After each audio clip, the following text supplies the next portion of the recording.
Dans la vraie vie, John Loretig n'est pas ranger à Joshua Tree. Mais c'est un amoureux de ce célèbre parc national californien. Il habite à proximité. Alors depuis le début du shutdown, il s'improvise homme de ménage, homme à tout faire, à ses heures perdues. Notre communauté est très motivée pour que le parc national reste spécial et magnifique. Alors si ce shutdown dure encore 5 jours ou 5 semaines, on sera là pour nettoyer et s'occuper du parc tant que le gouvernement ne le peut pas. Ils sont des dizaines comme lui à s'affairer bénévolement comme ils le peuvent dans ce parc de plus de 3000 km². Ils nettoient les toilettes, vident les poubelles, orientent les touristes et leur expliquent les règles à respecter dans un tel lieu.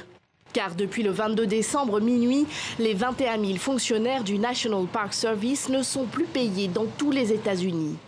À Joshua Tree, les rangers sont donc désertés et de fait, l'entrée du parc est gratuite.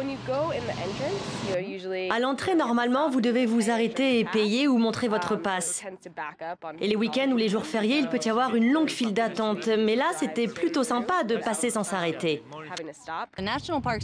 On est heureux de payer pour visiter les parcs nationaux, vous savez. On pense que c'est très important de préserver cette terre et de faire en sorte qu'elle soit maintenue en bon état et que nous, les humains, ne la détruisions pas. Et on va envoyer un chèque. Ce n'est pas le premier shutdown que vivent les habitants de la région de Joshua Tree. En 2013, le parc avait été fermé pendant 17 jours. Mais comme la période entre Noël et le jour de l'an est la plus fréquentée touristiquement, ils vont cette fois encore se relayer pour maintenir un semblant de normalité dans le parc.